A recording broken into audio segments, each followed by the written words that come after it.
12 sons. A single man fathered 12 sons, and from those 12 sons, 12 tribes were born.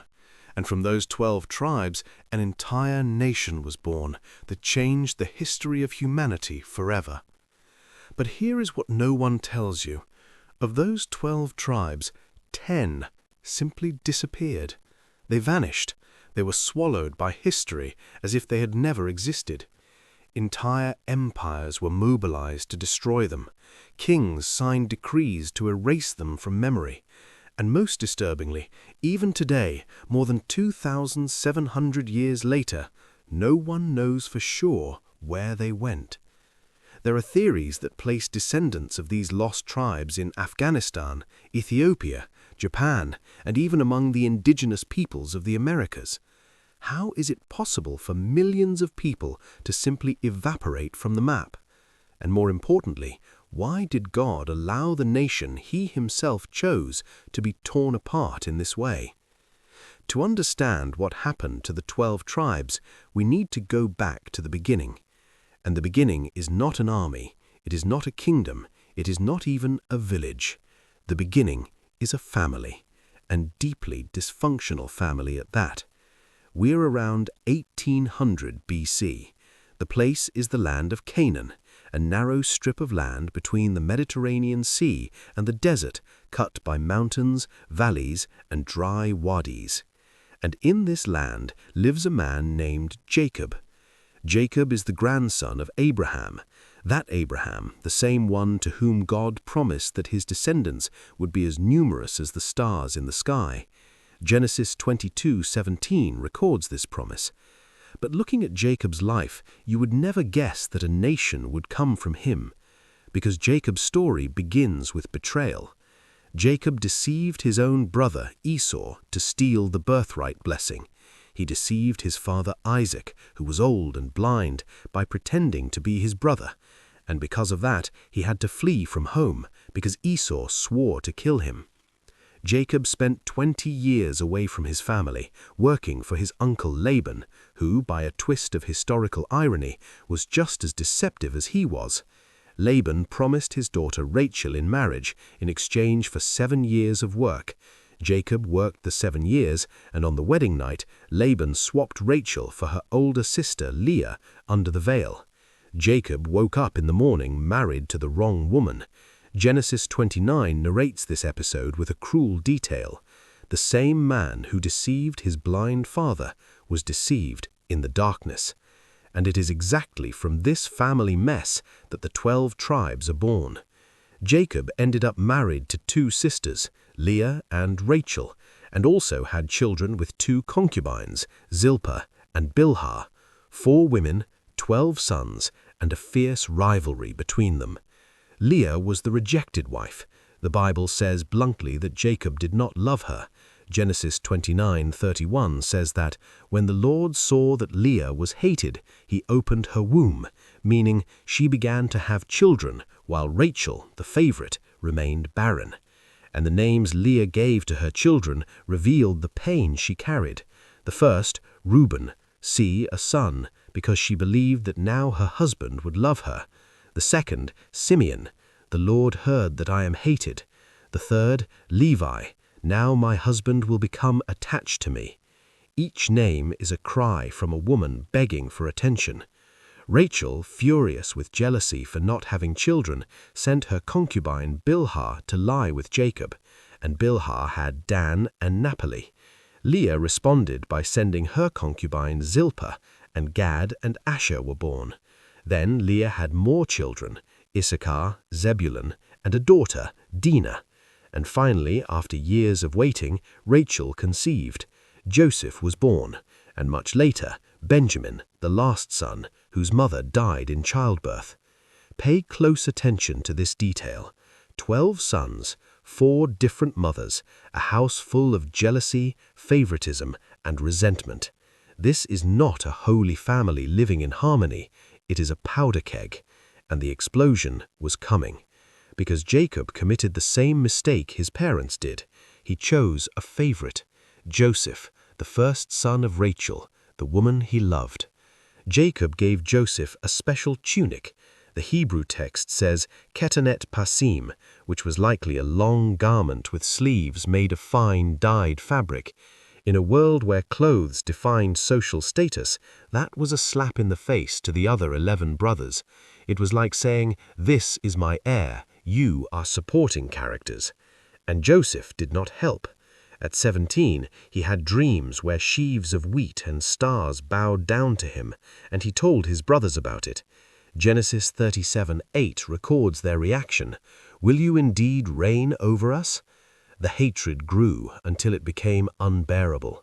One day, Jacob sent Joseph to check on how his brothers were tending the flocks near Shechem. Joseph went, and when the brothers saw him coming from afar, that colorful tunic visible from miles away, they made a decision. Let's kill him. Reuben, the firstborn, convinced the others not to shed blood. They threw Joseph into an empty cistern. But while Reuben was away, Judah had another idea. Why kill our brother? Let's sell him. And that is what they did. They sold their own brother to Midianite merchants for 20 pieces of silver. Then they killed a goat, dipped the tunic in the blood, and took it to their father. "We found this. See if it belongs to your son." Jacob recognized it, and Genesis 37:34 says that he tore his clothes, put on sackcloth, and mourned for days. No one could comfort him. Now, think about what just happened. The future patriarchs of the 12 tribes of Israel, the founding fathers of a nation that God chose to carry his covenant, they just committed human trafficking against their own brother, and they lied to their father. This is the DNA of the tribes. It does not start with glory. It starts with betrayal, envy, and goat's blood on a stolen tunic. If this shocked you, leave a like now so more people can know this story as it really is. Joseph ended up in Egypt, and what happened to him there is one of the greatest turnarounds in the Bible, from slave to governor of the most powerful nation in the world. But you probably already know that part. What matters here is what happened after a brutal famine hit the entire region. Canaan dried up, the herds died, and Jacob's sons, desperate, went down to Egypt to buy grain. And there, without knowing it, they knelt before Joseph, who was now the second most powerful man in Egypt. The dream of the sheaves of wheat bowing down was fulfilled to the letter. Joseph revealed himself.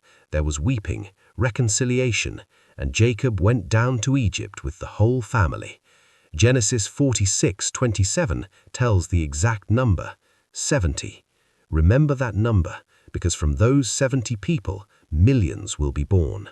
This is where Jacob's family stops being a family and begins to become a people. They settled in the land of Goshen, a fertile region in the Nile Delta, abundant pasture, fresh water, rich soil, perfect for shepherds. And for a time, everything went well. Joseph had prestige, the family prospered. But Joseph died, and after him a Pharaoh rose to the throne who did not know Joseph.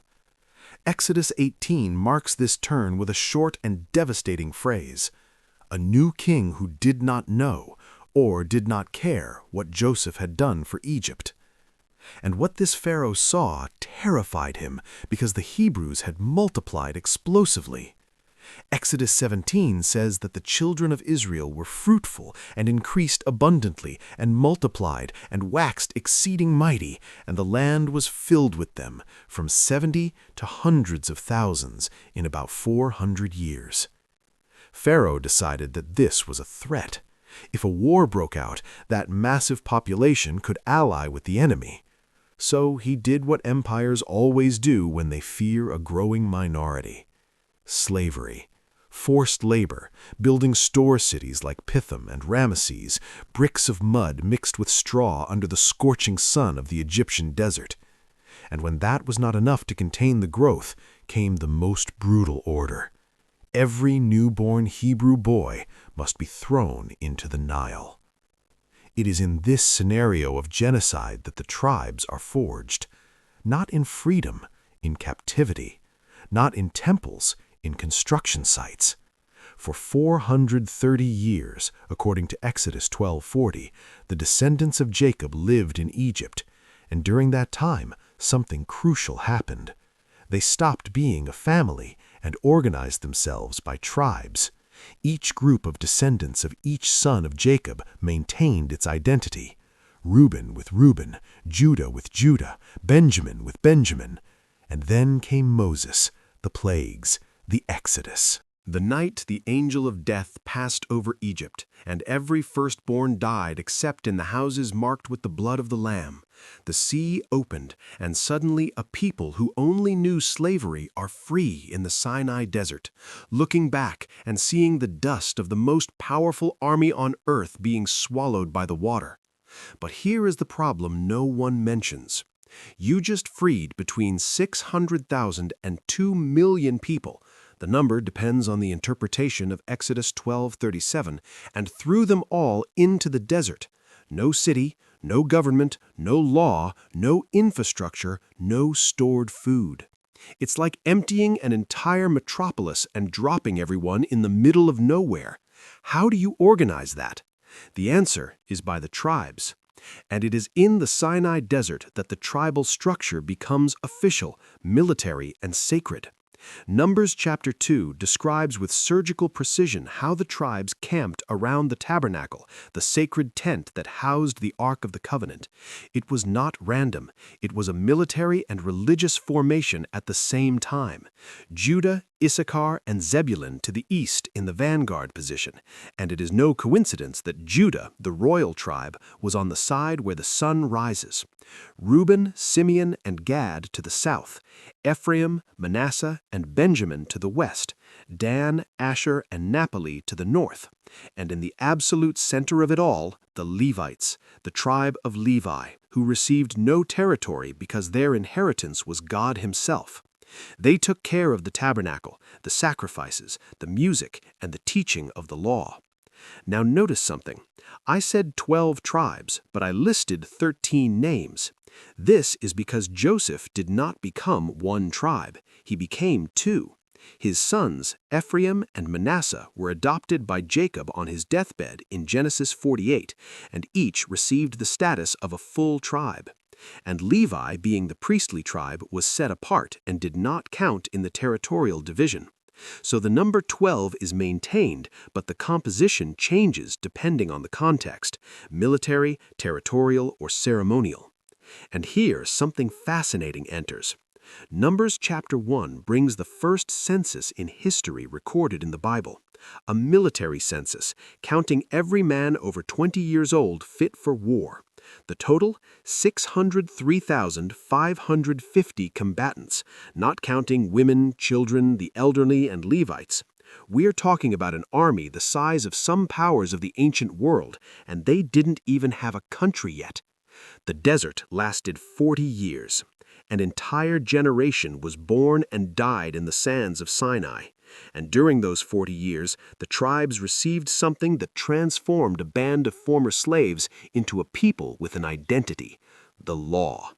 613 commandments, rules for everything from how to worship God to how to treat an ox that fell into a ditch, rules of hygiene, justice, property, marriage, war, and food.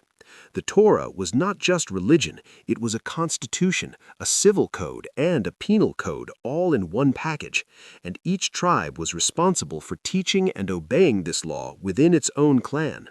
If you believe that this level of organization in the middle of the desert can only be the work of something greater than man, comment only God. But living in the desert was not the plan.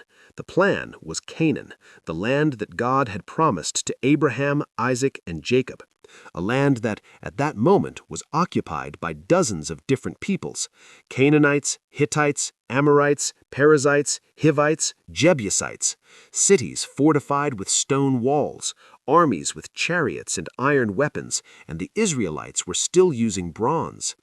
Taking that land would not be diplomacy, it would be total war. Moses died before entering. Command passed to Joshua from the tribe of Ephraim. An important detail because Joshua was not from Judah. Military leadership was not in the tribe that would later be the royal tribe. This shows that, at this stage, the tribes still operated as a confederation. There was no king, there was no capital. Unity came from shared faith in the law and from a charismatic leader everyone respected. The conquest of Canaan began with Jericho. And Jericho was a test of faith disguised as a battle, because the military plan was not a military plan. It was a religious procession, marching around the walls for 7 days, blowing trumpets, and on the 7th day, shouting. Joshua chapter 6 describes what happened. The walls collapsed. And here is an impressive archaeological fact. Excavations at Tel Es-Sultan, the site identified as Jericho, found evidence of walls that collapsed outward, not inward. When an army knocks down a wall with battering rams, it falls inward. These fell outward. Archaeologists debate the dates and causes, but the pattern of destruction is unusual. After Jericho came Ai, after Ai, the southern campaign, then the northern campaign. Joshua chapters 10 through 12 list 31 defeated kings, 31. In a matter of years, the power structure of Canaan was demolished. And then came the most important moment for the tribes, the division of the land. Joshua chapters 13 to 21 detail lot by lot which tribe got which territory. And this division was not random. It reflected hierarchies, ancient promises, and even punishments. Judah received the largest territory, the entire southern mountainous region, including Hebron, the city where Abraham was buried, and extending to the Negev desert. It was the most numerous tribe and already carried the prophetic blessing of Jacob, who in Genesis 49:10 declared, "The scepter shall not depart from Judah." Translation, from this tribe kings would come. Ephraim and Manasseh, the 2 tribes of Joseph, got the fertile heart of Canaan, the central hills with irrigated valleys and excellent agricultural lands. It was a recognition of Joseph's role as the savior of the family. Benjamin received a narrow but strategic strip between Judah and Ephraim, including the place that would one day be called Jerusalem. At the time, it was a Jebusite fortress called Yebus, and no tribe managed to take it. It sat there like a splinter on the map for more than 200 years. Dan received territory on the coast, but could not conquer it. The Philistines were too strong, so part of the tribe of Dan migrated to the far north and took the city of Laish, renaming it Dan. Judges chapter 18 tells this story, and it is not pretty. It involved the theft of idols and the kidnapping of a priest. Simeon was embedded within the territory of Judah in the south. Over time, this tribe was absorbed by Judah and practically lost its independent identity.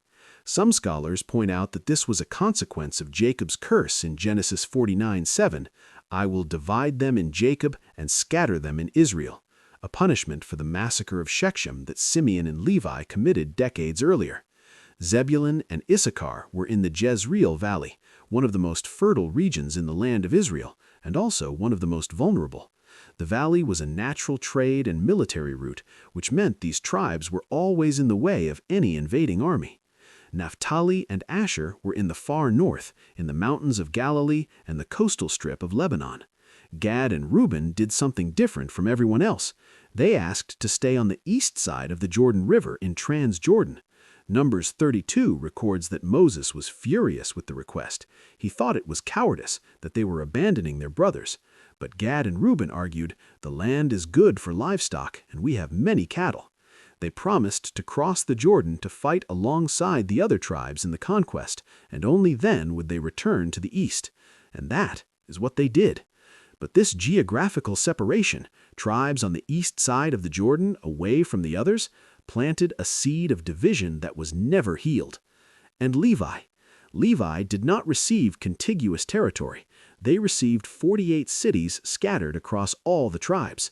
Joshua chapter 21 lists each one. The logic was brilliant. The Levites, as priests and teachers of the law, needed to be everywhere. They were the spiritual glue that kept the tribes together. Without them, each tribe would have isolated itself and created its own version of religion. Now stop and look at the map. This is what you have. 12 tribes scattered over a territory the size of a small state, each with its land, its leader, its interests, its rivalries. There is no king, there is no capital, there is no unified permanent army. The only thing that unites these tribes is the Ark of the Covenant, which stayed in Shiloh in the territory of Ephraim, and the religious festivals that 3 times a year brought representatives from all the tribes together. Did this work for a while? But the period that followed was the bloodiest, most chaotic, and most brutal in Israel's history, and it almost destroyed the tribes before they could become a nation, the period of the Judges. Judges chapter 2 verses 16 to 19 summarizes it all in a vicious cycle that repeated for over 300 years. The people abandoned God. God allowed an enemy to oppress them. The people cried out for help. God raised up a judge, a military and spiritual leader, who defeated the enemy. The people obeyed again, the judge died, and the people abandoned God once more. This cycle turned at least 12 times, each time worse, each time more violent, each time more distant from what that nation was supposed to be. And notice, the judges were not kings. They had no permanent authority. They did not rule all the tribes. Most led only 1 or 2 tribes at a time, resolving local crises. Othniel, the first judge, was from Judah. Ehud, who assassinated the Moabite king Eglon with a dagger hidden on his right thigh, was from Benjamin. Deborah, the only woman among the judges, judged under a palm tree in territory of Ephraim. And when she summoned the tribes to fight against Sisera, the Canaanite general who had 900 iron chariots, not all of them came. Judges chapter 5 is brutal on this point. Deborah's song praises the tribes that came to fight: Ephraim, Benjamin, Manasseh, Zebulun, Issachar, and Naphtali. But then she names those who did not come.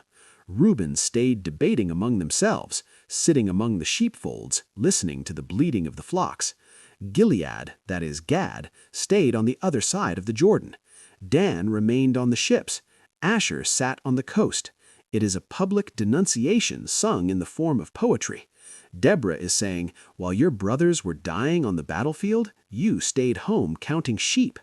This refusal of tribes to help each other is the cancer that will rot Israel from the inside. Each tribe thinking of itself, each tribe calculating if it is worth fighting for the other. The Confederation worked in theory, but in practice it was as fragile as glass. Gideon came from Manasseh. With 300 men and torches hidden inside clay jars, he defeated a Midianite army so large that Judges chapter 7:12 compares it to locusts, innumerable. When the battle was over, the tribe of Ephraim was furious, not because they lost, but because they weren't called first. Ephraim had an ego the size of its territory. They were the tribe of Joshua, the tribe that kept the tabernacle in Shiloh, and they considered themselves the natural leaders of the Confederation. Gideon appeased the fight with diplomacy, but remember that name, Ephraim, because this pride will explode later with devastating consequences. After Gideon came Abimelech, his son, who murdered 70 of his own brothers to proclaim himself king in Shechem. Judges 9 tells this story as a warning of what happens when ambition replaces a calling. Abimelech died in a humiliating way. A woman threw a millstone from the wall and cracked his skull. He asked his armor-bearer to kill him with a sword so they wouldn't say a woman killed him. But they said it anyway. 3,000 years later, they are still saying it. Jephthah from Gilead defeated the Ammonites, but paid a terrible price for a reckless vow. And when Ephraim once again complained that they hadn't been called to the fight, Jephthah did not have Gideon's patience. There was war between Gilead and Ephraim, and Judges 12 records one of the most sinister episodes in the Bible. The men of Gilead took the fords of the Jordan. When someone tried to cross, they asked, say, Shibboleth. The Ephraimites could not pronounce the SH. They said Sibboleth, and everyone who got it wrong was killed on the spot. 42,000 Ephraimites died in that phonetic test. Tribe against tribe, brother against brother, and all over wounded pride. Samson was from Dan, the strongest man who ever lived according to the biblical account, and also the most undisciplined. Samson fought alone against the Philistines, not at the head of an army, but as a lone vigilante motivated by personal revenge. He burned crops, killed 1,000 men with the jawbone of a donkey, ripped off the gates of a city and carried them on his shoulders. But he never united the tribes.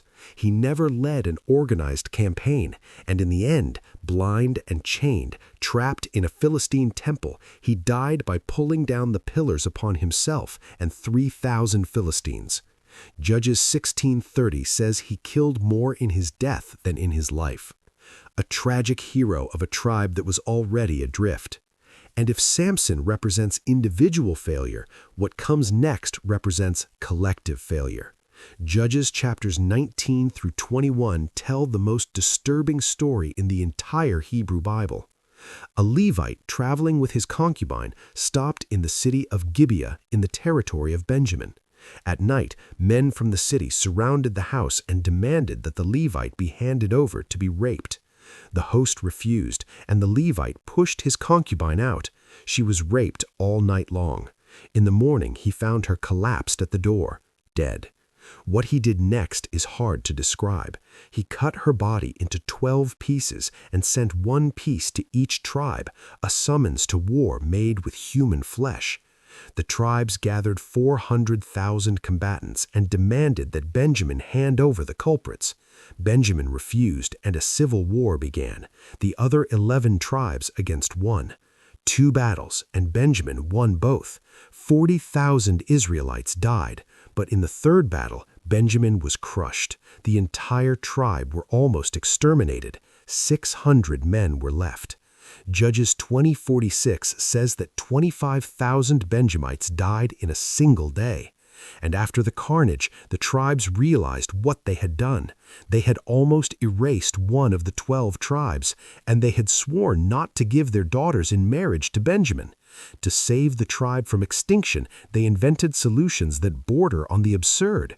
They authorized the 600 survivors to kidnap women during a religious festival in Shiloh. Judges 21:25 ends this story with the phrase that summarizes the entire period. In those days, there was no king in Israel. Everyone did what was right in his own eyes. This phrase is repeated 4 times in the book of Judges. It is the epitaph of an era without central authority, without unified justice. The tribes were devouring each other. And the people began to look at the neighboring nations. Moab had a king. Ammon had a king. The Philistines had their lords. And they said, "We want a king too."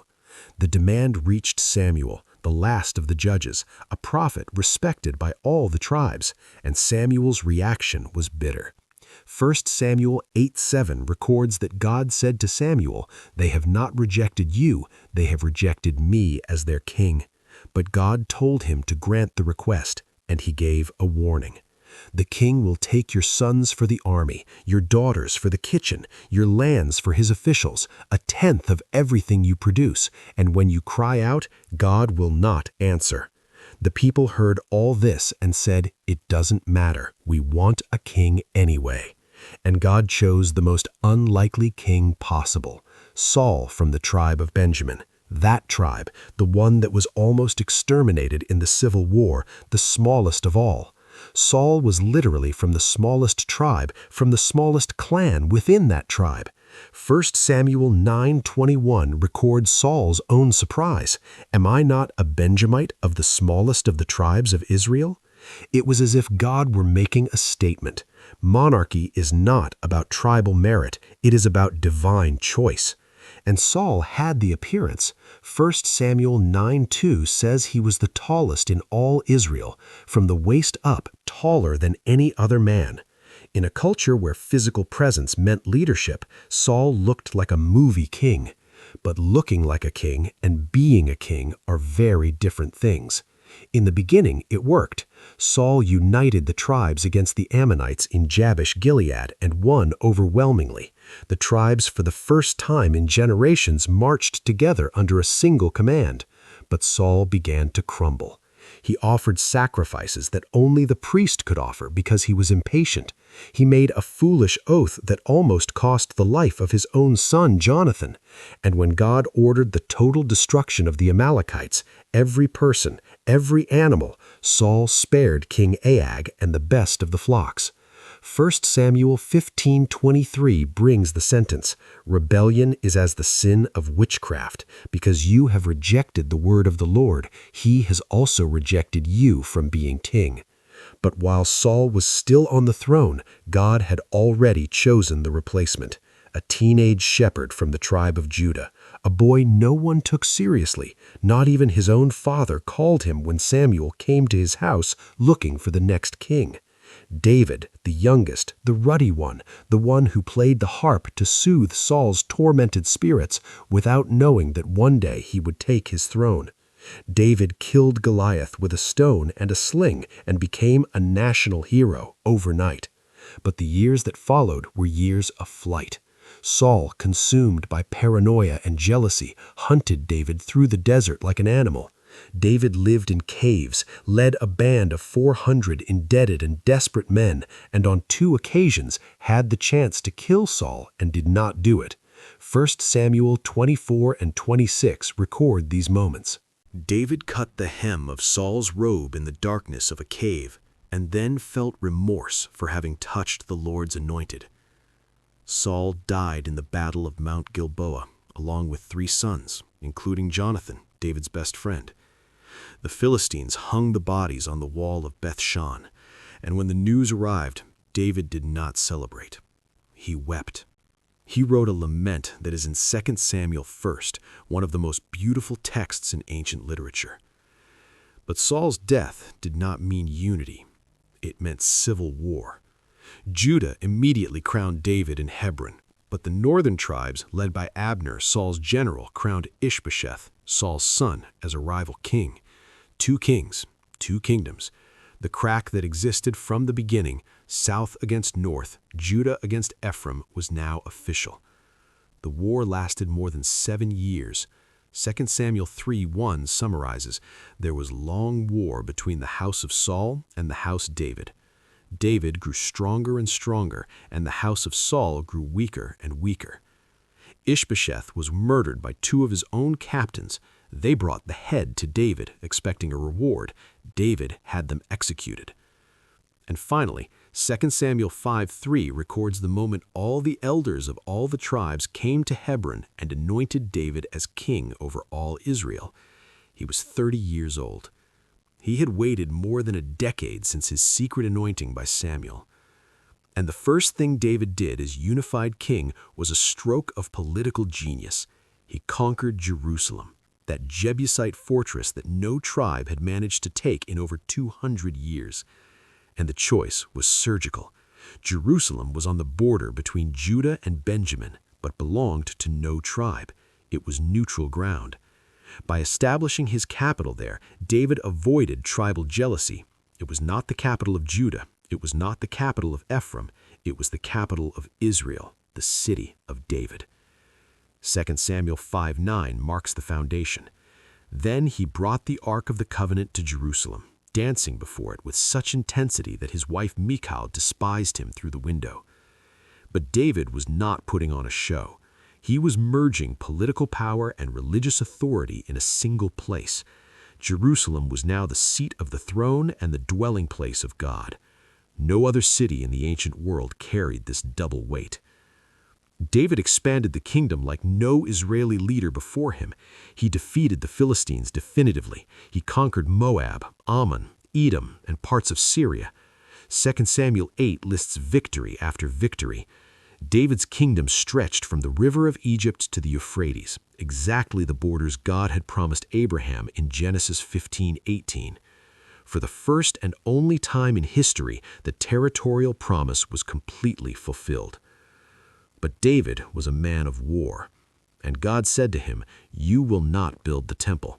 You have shed too much blood. That privilege will belong to your son." 1 Chronicles 22:8 records these words.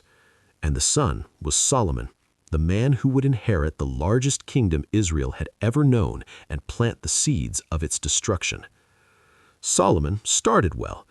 When God offered him anything he asked for, Solomon asked for wisdom. 1 Kings 3:9, "Give your servant an understanding heart to judge your people." God was so impressed that he gave him wisdom and wealth and honor.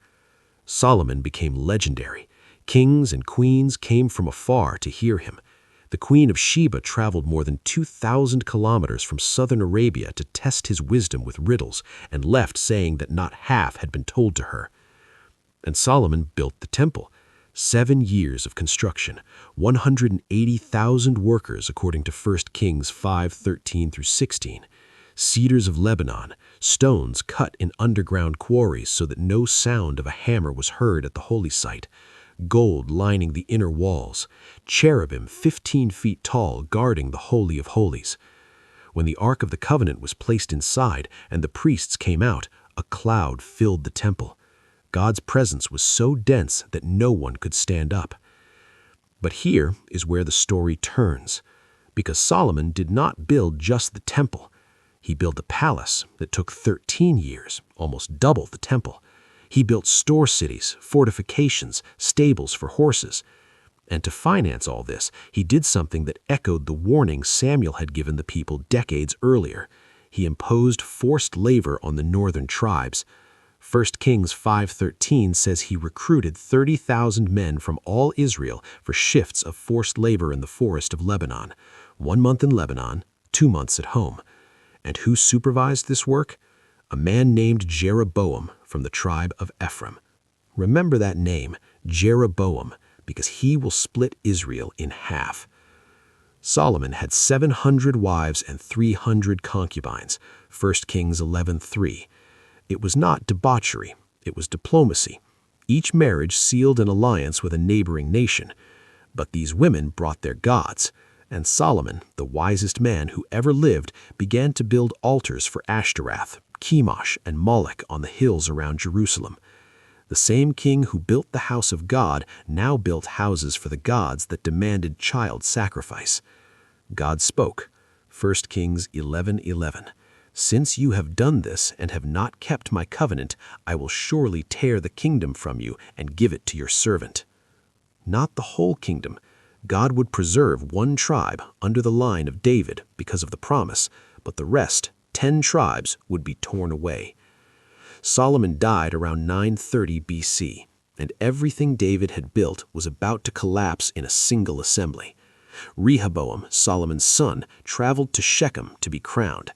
Notice the choice of place, not Jerusalem, Shechem, the heart of Ephraim's territory, the city where Abraham built the first altar in the Promised Land, city where Joshua renewed the covenant.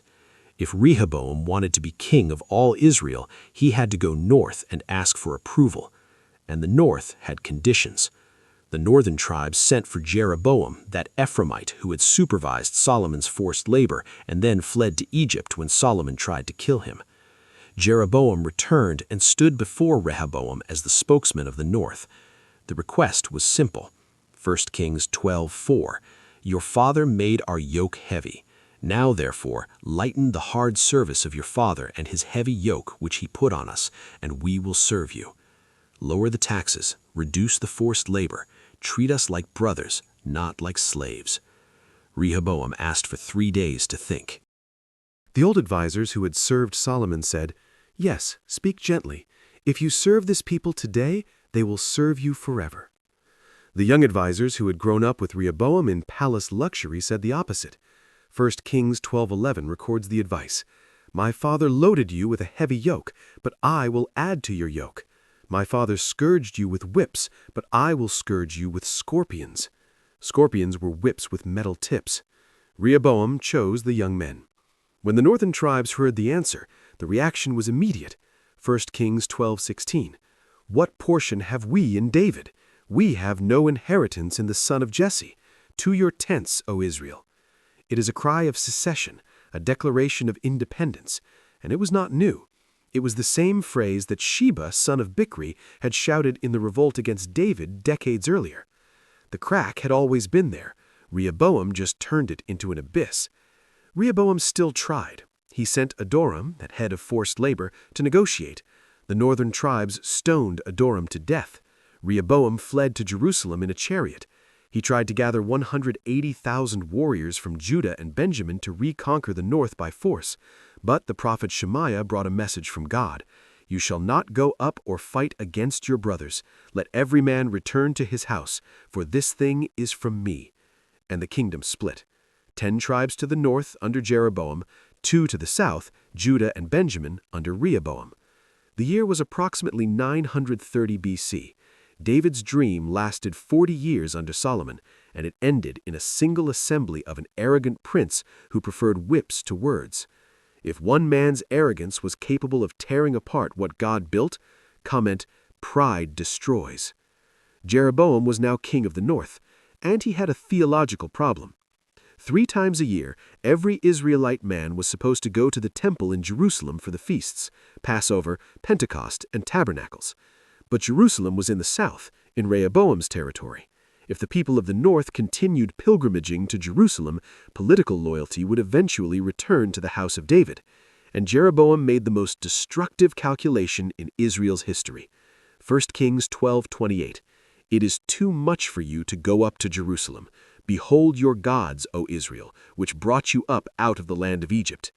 He had 2 golden calves made. He placed one in Dan in the far north, another in Bethel at the southern end of his territory. He created priests from any tribe, not just Levites. He changed the date of the Feast of Tabernacles from the 7th to the 8th month. He built an entire alternative religious system. The phrase, "made Israel to sin," appears linked to Jeroboam's name more than 20 times in the books of Kings. Every northern king after him is judged by the same standard. He walked in the ways of Jeroboam. He did not just divide the kingdom, he divided the faith. What follows in the books of Kings is a parade of instability in the north and relative stability in the south. And the numbers tell the story. The northern kingdom, called Israel, or sometimes Ephraim, lasted about 210 years. In that period, it had 19 kings from 9 different dynasties. No family managed to stay on the throne for more than 4 generations. 8 of these kings were murdered. 1 committed suicide. Violence was the mechanism of succession. Meanwhile, the southern kingdom, called Judah, lasted about 340 years.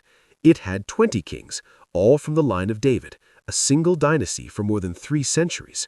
There were terrible kings like Manasseh, who reigned 55 years and filled Jerusalem with blood, but there were kings like Hezekiah and Josiah who tried deep reforms. God's promise to David held the line of Judah, crooked, stained, but unbreakable. In the north, the most important dynasty was that of Omri. You have probably never heard of him. The Bible dedicates only 6 verses to his reign in 1 Kings 16. But Assyrian records called Israel the land Omri for more than a century after his death. Omri did something that changed the geopolitics of the region. He built Samaria, a new capital on a hill bought for 2 talents of silver. Strategically positioned, heavily fortified, Samaria would become synonymous with the northern kingdom.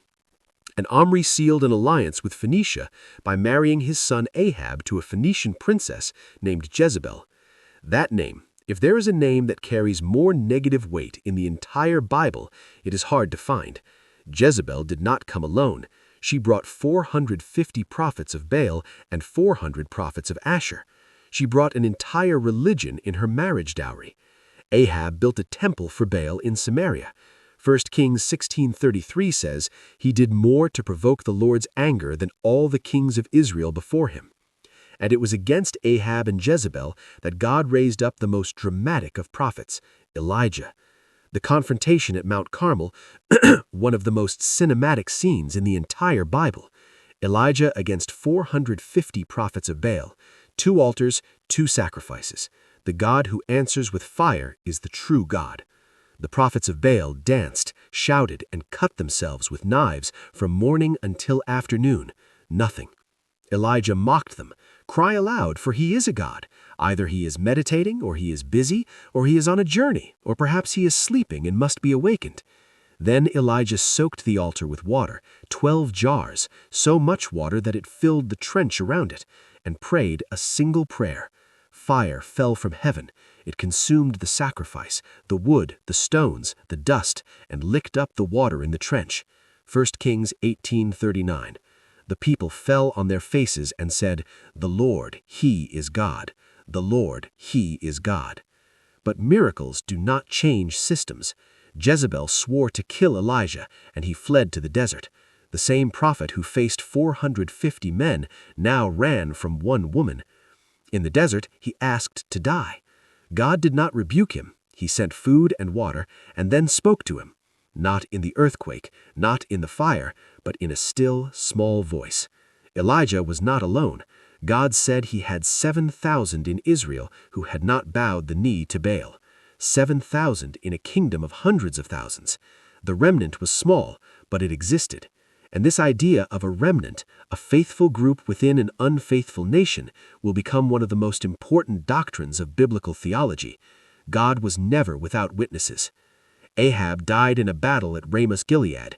He had disguised himself so enemies wouldn't find him, but an arrow shot at random, the Hebrew text says, in its innocence, without aiming at anyone specific, hit between the joints of his armor. Ahab bled slowly on the floor of the chariot. When they washed the chariot in the pool of Samaria, the dogs licked the blood exactly as Elijah had prophesied. Jezebel survived her husband for more than a decade, but when Jehu, anointed by a disciple of Elisha, rode to Jezreel to take the throne, Jezebel painted her eyes, arranged her hair, and looked out the window. She was not seducing, she was challenging, and Jehu looked up and shouted, "Who is on my side?" 2 or 3 eunuchs appeared at the window. "Throw her down." And they threw her. Her body hit the wall, blood splattered on the horses, and Jehu went in, ate, and drank. When he sent for the body for burial, the dogs had already devoured everything except the skull, the feet, and the palms of the hands. 2 Race 9:36, exactly as Elijah had said. If this story is impressing you, leave a like for this video to reach more people. Jehu eliminated the entire house of Ahab. He killed Ahab's 70 sons in Samaria. Their heads were piled in 2 heaps at the city entrance. He exterminated the Baal worshippers in a calculated trap.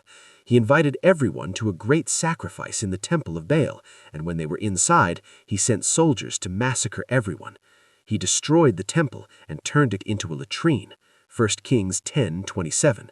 But Jehu did not abandon the golden calves. He destroyed Baal, kept Jeroboam. He eliminated the foreign god, preserved the domestic sin, and the north continued to fall. After Jehu, 4 generations of his dynasty reigned, exactly what God promised for the reward of the destruction of Ahab's house. But each generation was worse. Jehu's grandson, Jehoash, stole the treasures from the temple in Jerusalem. His great-grandson, Jeroboam II, presided over a period of economic prosperity that masked total spiritual rot.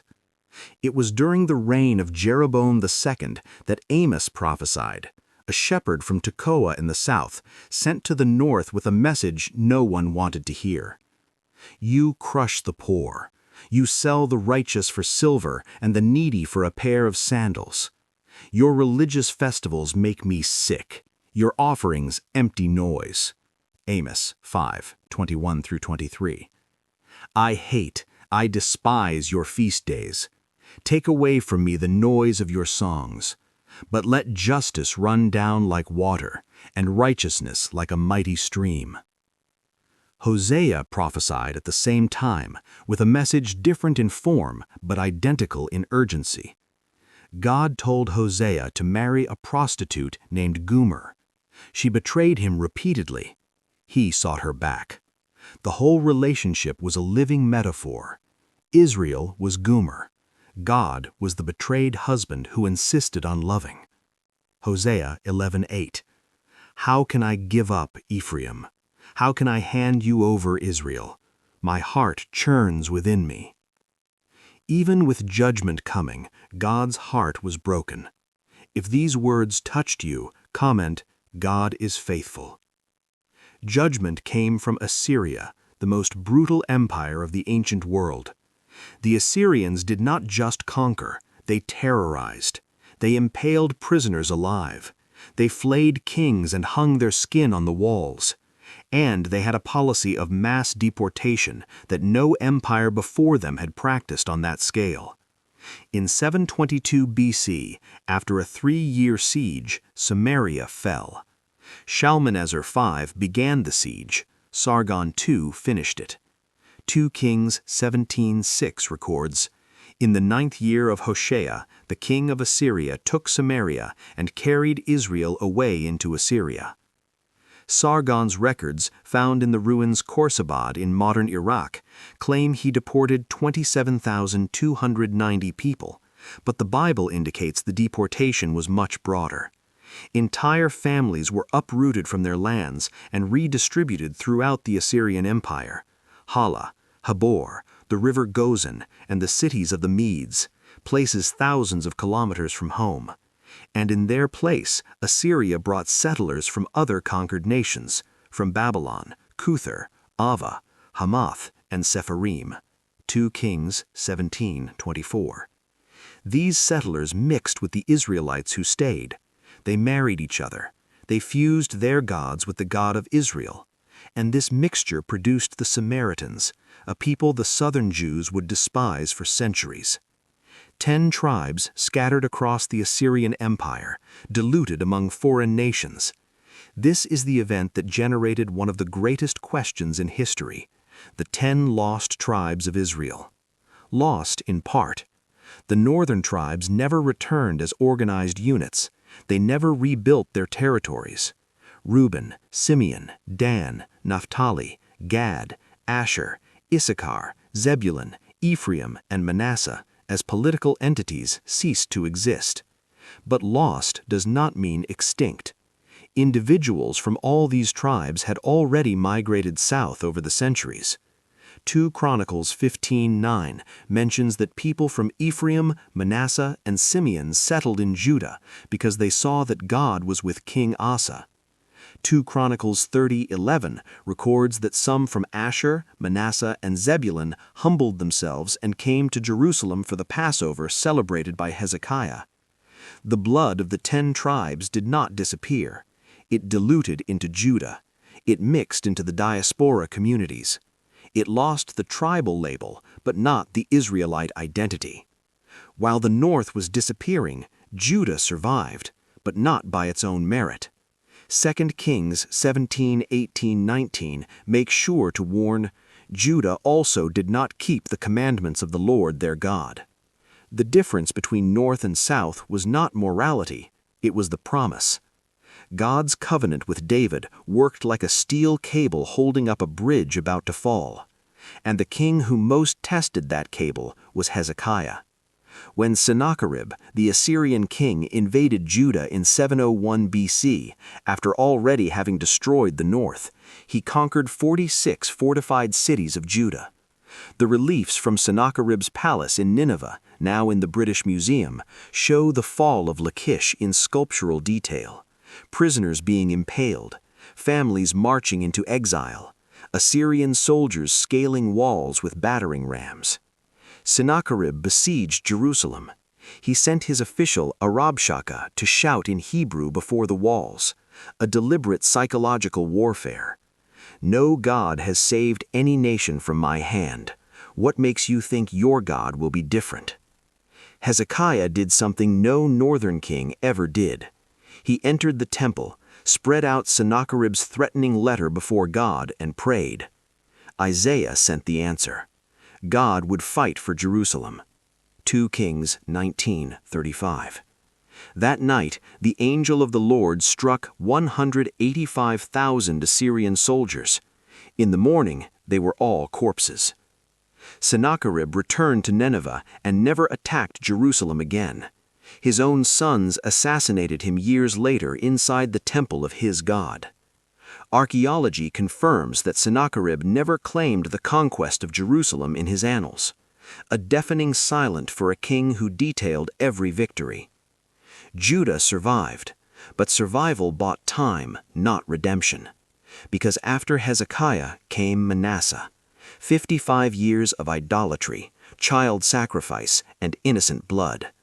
2 Kings 21:16 says, "He filled Jerusalem with blood from one end to another." And after Manasseh came one last chance. Josiah ascended the throne at 8 years old.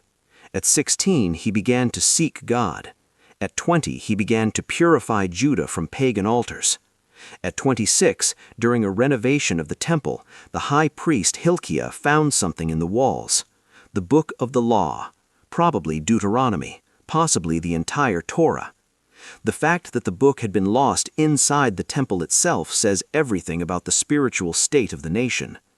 When Josiah heard the words read aloud, he tore his robes, because the book described the curses that would fall on Israel if it disobeyed, and Judah had done every one of the forbidden things. The prophetess Huldah confirmed judgment would come, but not in Josiah's days, because of his repentant heart. Josiah celebrated the greatest Passover since the days of Samuel. He destroyed altars, burned the bones of pagan priests, and tore down the sacred poles. 2 Kings 23:25 says that before him there was no king like him who turned to the Lord with all his heart and with all his soul and with all his might, and after him no one like him arose. But Josiah died young, at 39, trying to block Pharaoh Necho in the valley of Megiddo. An arrow hit him, and with him died the last hope for reform. After Josiah, 4 kings, 3 sons and a grandson, reigned for a total 22 years, each one worse than the last. And now the predator was no longer Assyria, which had fallen in 612 BC, when Nineveh was destroyed. The new empire was Babylon, Nebuchadnezzar. In 605, he defeated Egypt at Carchemish and became the lord of the Middle East. In 597, he invaded Jerusalem for the first time and took King Jehoiakim, 10,000 captives, and all the treasures of the temple. Among the deportees was a young priest named Ezekiel, and probably a teenager named Daniel. Zedekiah, the last king, was placed on the throne as a puppet, but he rebelled, and Nebuchadnezzar returned. In 586 BC, after an 18-month siege that caused famine so extreme that mothers ate their own children, Lamentations 4:10 records this: "The walls of Jerusalem were breached." Zedekiah tried to flee at night through the plains of Jericho. He was captured. They took him to Nebuchadnezzar at Riblar. The last thing Zedekiah saw with his own eyes were his sons being executed before him. Then they put out his eyes. 2 Kings 25:7. Solomon's temple was burned to its foundations. The bronze pillars, the stands, the bronze sea, all broken into pieces and carried to Babylon. The walls of Jerusalem demolished, the population deported. 2 Kings 25:12 says that Nebuzaradan, the captain of the guard, left only the poorest of the land to be vineyards and farmers. The city that David conquered, that Solomon glorified, that Hezekiah defended, was ash. And with it, the unified monarchy, the temple, the functional priesthood, the territorial identity of the tribes, all was gone. But not the promise. Jeremiah, who had prophesied the destruction and wept more than any other prophet, also delivered the promise of restoration. Jeremiah 29:10. "After 70 years are completed at Babylon, I will visit you and perform my good word towards you and cause you to return to this place." 70 years. An entire generation would be born and die in exile, but the return would come. And it came. In 539 BC, Cyrus the Persian conquered Babylon without a battle. He diverted the Euphrates River and entered through the dry passage under the walls.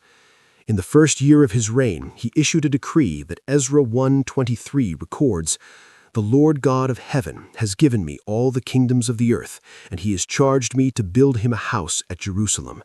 Who is among you of all his people? Let him go up." Isaiah had prophesied Cyrus's name 200 years before the decree in Isaiah 44:28. About 42,000 Jews returned in the first wave under Zerubbabel of David's royal line. They rebuilt the temple, smaller, poorer, without the Ark of the Covenant, which had disappeared and was never found again. Ezra 3:12 tells that the old men who had seen the first temple wept when they saw the second, out of sadness, not joy, but it was standing. The second temple was completed in 516 BC. And here, something fundamental changed. Those who returned from exile no longer identified themselves as 12 separate tribes. They were Yehudim, Jews. The name comes from Judah, because it was Judah that survived, Judah that maintained the identity, Judah that returned. The other tribes, their descendants, were diluted into this Jewish identity. A man could have the blood of Benjamin, of Levi, of Simeon, but he was called a Jew. Tribal diversity was absorbed by collective identity. Luke 2:36 in the New Testament mentions Anna from the tribe of Asher, one of the supposed lost tribes, living in Jerusalem in the time of Jesus. Paul identifies himself as a Benjamite in Romans 1:1. James writes his letter to the 12 tribes which are scattered abroad. The tribes did not disappear.